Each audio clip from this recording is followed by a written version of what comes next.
بسم الله الرحمن الرحیم. د خیبر ترجمان ټلویزیون قدرمندو کتونکو السلام علیکم. څنګه خانما د تیرو 2 ورځو نه چې په بلوچستان کې کم سروان دي احتجاج چې د بلوچستان په بعضو حصو کې شټر ډاون هړتال دی، د خلکو کاروبارونه بند دي، سړکونه بند دي. دغه احتجاج په وجوهاتو خبرې کومه. بلوچ یکجهتي کمیټي احتجاج ولیکو. ډاکټر الیاس بلوچ د بولان میډیکل یونیورسيټي وایس پرنسپل ولی اریسټ کړی شوی و. ډاکټر مهرنگ بلوچ ولی گرفتار شوه. بیا د بلوچستان لیبریشن آرمی کوم چې بینډ ټیرریست ارګنایزیشن دی، د هغې د احتجاج سره څه لینکس دي، څه تعلق دی ورسره. په دې احتجاج کې څو کسه مړه دي او دغه باندې بیا د حکومت څه سټانس دی او د احتجاج کوونکو د بلوچ یکجهتي کمیټي په دغه باندې څه سټانس دی. قدرمنو، بیا دغه ته انټرنیشنل هیومن رائټس ارګنایزیشن د انساني حقوقو تنظیمونه د مهرنگ بلوچ گرفتاری ته په کوم نظر سره ګوري او بیا د پاکستان تحریک انصاف دغه باندې څه سټانس دی او د بلوچستان چې کوم نیشنل پارټیز دي هغه دغه گرفتاری ته په کوم نظر سره ګوري. نو ډاکټر مهرنگ بلوچ د بلوچ یکجهتي کمیټي چیف ارګنایزر ده او دا کمیټي په جولای 2018 کې جوړه شوې ده. د بنیادي ښودلی شوی دی او دا چې په بلوچستان کې کوم هیومن رائټس وایلیشن کیږي او کوم خلک چې میسنګ دي، د کورونو نه ورک دي، د هغوی فورس ډسپیرنسز شوي دي، د هغې د بازیابۍ مطالبه کوي، د هیومن رائټس د وایلیشن د خلاف ورزۍ د روکتام مطالبه کوي. قدرمنو، څو ورځې مخکې د بلوچستان د بولان میډیکل کالج وایس پرنسپل ډاکټر الیاس بلوچ او د هغه د فیملی ممبرز چې په هغې کې د هغه زوی او زوم هم شامل دي، دا گرفتار کړی شو. د ډاکټر الیاس بلوچ نوم په 4 شیډیول باندې هم دی. 4 شیډیول سیسیز دی.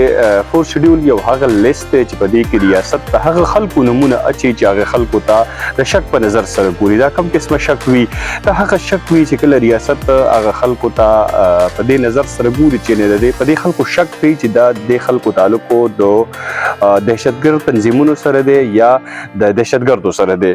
نو دغه شک په بنیاد باندې خلکو نمونه په 4 شیډیول باندې اچي او د ډاکټر الیاس بلوچ نوم په 4 شیډیول باندې او د دغه گرفتاری نه بعد د بلوچ یکجهتي کمیټي د یونیورسيټي اف بلوچستان سره نږدې کیمپ ولګو او دغه خلکو دغه گرفتار شوو کسانو د رهایي مطالبه کوله. په دې کې د کوټا کمشنر حمزه شفقت هغه یو بل خبره کوي چې د څو ورځې مخکې چې د جعفر ایکسپریس ټرین کوم حادثه په بلوچستان کې راغلی ده او بیا پاکستان ملټري اپریشن کړی دی، هلته کې د بلوچستان لیبریشن آرمی په هغې کې چې څومره دهشتګرد وژلې شوي د ډي جی ایس پی آر مطابق 31 دي، خو په هغې کې بیا 13 داسې وو چې هغه پیژندلې آیډنټیفیکیشن د هغې نه شوی او د وید اوټ شناخت نه، د وید اوټ آیډنټیفیکیشن نه دغه دهشتګرد دفن شوي دي.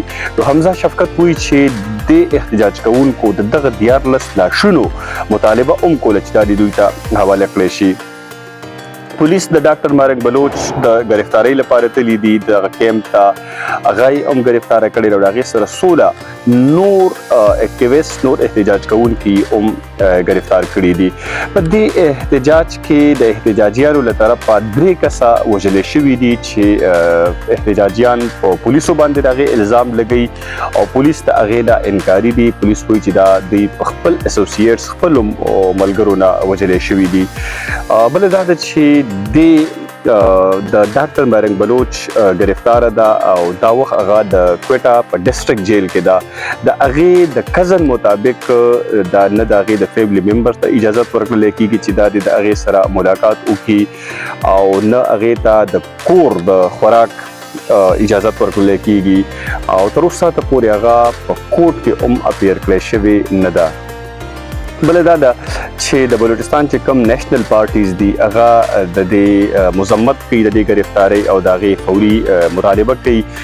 د پاکستان تحریک انصاف هم په دې باندې ډېر زیات اکټیو دی، د هغې د ډاکټر مهرنگ بلوچ د گرفتاری غندنه هم کوي، مذمت هم کوي او د هغې د رهایۍ مطالبه هم کوي. څومره چې د انساني حقوقو تنظیمونه دي هغې هم د ډاکټر مهرنگ بلوچ د گرفتاری غندنه کوي، مذمت کوي او د هغې فوري مطالبه کوي. په هغې کې ډاکټر مهرنگ بلوچ په هغې کې د امنسټي انټرنیشنل یو انساني حقوقو تنظیم دی، هغې د ډاکټر مهرنگ بلوچ گرفتاری غیر قانوني ګڼلې ده او د ډاکټر مهرنگ بلوچ د رهایي فوري مطالبه کوي. قدرمنو، بلوچ یکجهتي کمیټې 24 مارچ بیا د احتجاج کال ورکړی دی په بلوچستان کې، په کوټه کې او په کراچۍ کې، او د هغوی دغه مطالبه ده چې زموږ احتجاج به تر هغه وخته پورې جاري وي چې تر څو د ډاکټر مهرنگ بلوچ رهایي نه وي شوي.